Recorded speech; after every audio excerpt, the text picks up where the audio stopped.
Praxic Vestments started off its life as a total meme of an exotic.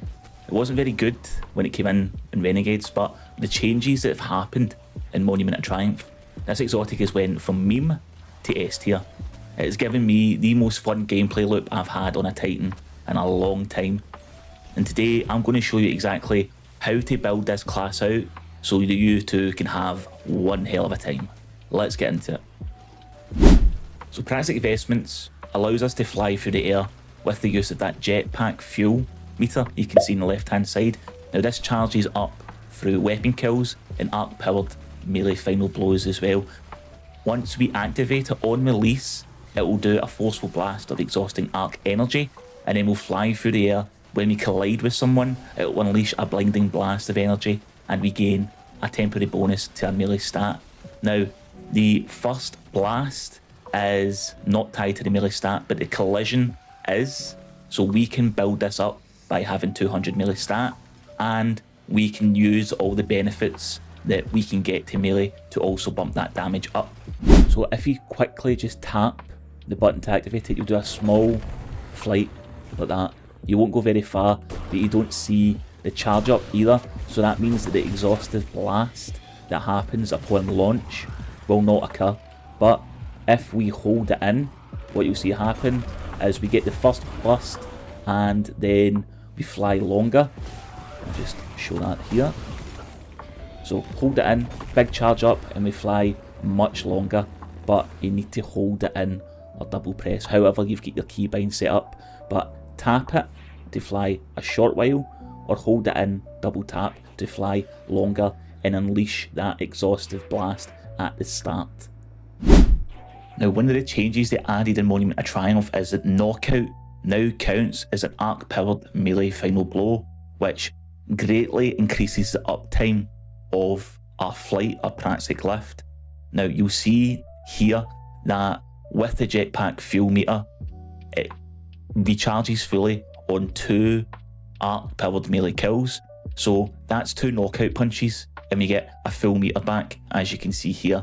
And if you completely deplete that, again it is 2 arc powered melee final blows and our jetpack fuel meter will be completely refilled. This can be 2 knockout melee blows, or it can also be what we're choosing as on melee, which is Thunderclap.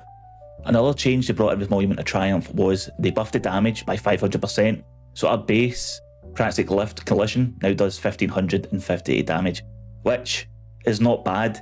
It's not amazing, but it's not bad. But I wanted to bump this number up as high as I could go, and it led me to the following.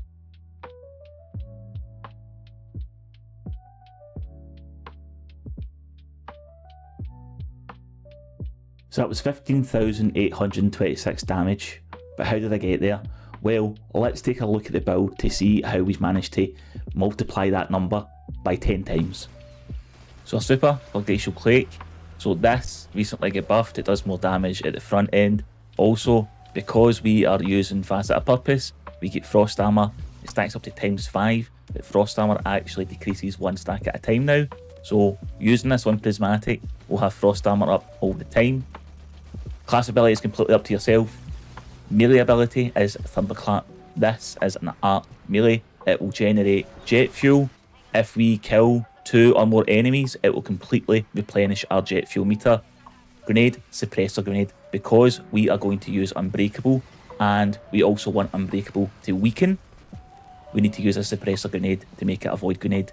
Knockout gives us health on melee kills, also is 160% more melee damage when Knockout is active. Break a shield, you get Knockout for 5 seconds. For Fragments, Facet Protection, 10 plus melee and damage resist when we're surrounded. Facet of Dominance to make our Unbreakable weaken. Facet of Purpose for Frost Armor. Facet of Balance just to so our melee and grenade recharge quicker, because we will be using our melee and grenade a lot in this build. And then Facet of Courage just so we can eke out 10% more damage for anyone who has a Darkness debuff on them. We'll be pairing this setup with the Exotic Fusion Rifle Bastion. When we land most of its pellets on the one target, it will grant us 3 seconds of a 300 times melee multiplier to our damage. So with Unbreakable that weakens, our setup looks like this. Get a big target, use Unbreakable, weaken it, fire Bastion, jump in the air, and then collide. And that does a massive chunk of damage. This is -20 content, and I took out more than half of his HP bar just in the one attack. Unbreakable also recently get a boost where if we kill anything with the blast, we will be granted Devour. So in hectic situations like this, where we're constantly punching to get fuel, melees to get fuel, try to build up a jet fuel bar, we'll have Devour up all the time. It's great, and it adds that layer of survivability to the build. For our artifact, we're going to be using the Hunter's Journal. Now this is purely because it has 2 artifact mods that greatly help out this build. The first one is Shield Crush. While you have Woven Mail, Frost Armour or a Void Overshield, your melee recharges faster and deals increased damage. So it recharges 25% faster, and it also gives us 25% more melee damage. And then while we have Amplified or Radiant, our grenade recharges faster and deals increased damage. We're interested in the recharging faster part. Because we're on Arc and using Knockout, we'll be amplified all the time, and because we are on a Stasis Super, when we pick up orbs we'll have Frost Armour all the time, so we will have Shield Crush up all the time. Then, Shock and Awe, when you have an Arc or Prismatic subclass equipped, Arc Final Blows while you're amplified summon a burst of lightning that deals damage and jolts targets. Now this actually builds up our jetpack fuel meter as well. You'll see throughout the gameplay, I just go in to punch someone with a knockout punch and there's a chain lightning effect that happens, and when that happens our jetpack fuel meter basically refills itself. It's great. There's also some other good perks in here, such as Radiant Orbs. While you have a Prismatic subclass equipped, picking up an orb makes you radiant, and if you want to build into it you could use Void Hemegidry. When you have a Prismatic subclass equipped, defeating weakened targets provides a small Void Overshield as well. And then you can use Counter Energy. When you're a member of your fire team stuns a champion, you gain energy for your least charged ability, which would be great because we would either have a melee or a grenade on cooldown. And then there's another few things there like Sustained Fire, Energy Diffusion Substrate, things like that. A good part of this build as well is for your primary and your heavy, you can basically use whatever you want. I'm using a shiny Winning Nail with Heal Clip and Onslaught in this build in the footage because I just got it and I wanted to test it out, and I've also got a Solar Rapid Fire GL with Bait and Switch and Reconstruction, but you don't need to use that. Use whatever weapons you want as your primary and heavy.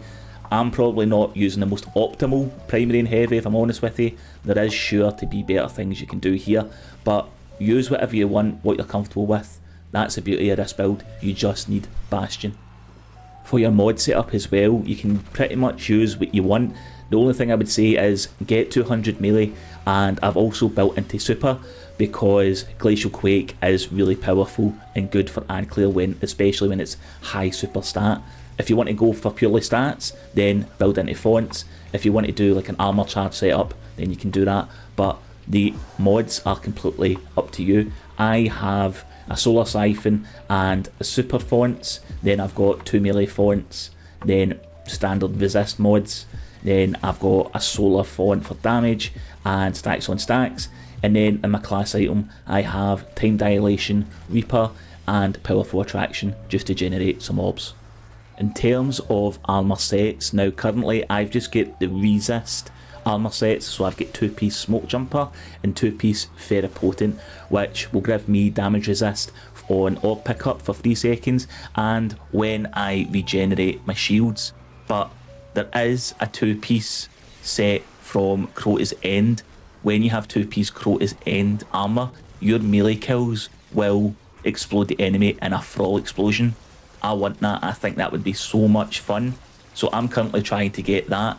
And there's also Swordmaster's set, and for 2 pieces of that, you damaging a target with any melee will exhaust them, and exhausted targets deal reduced outgoing damage, so you could do that as well to add a little bit more survivability. But for now I've got damage resist, but if you've got it, definitely try this build out with the Crota's End armor for those Thrall explosions. Now there is some nuances to the actual flight mechanic that I just want to make you aware of. So a few times during the gameplay you'll see that I completely miss my target, and that's because the flight controls themselves can be a bit janky. best practice, if you want to use your flight, jump in the air and fly down to hit the target like that. That has a better success rate of actually hitting your target than, say, just doing a small jump and flying straight ahead into an enemy.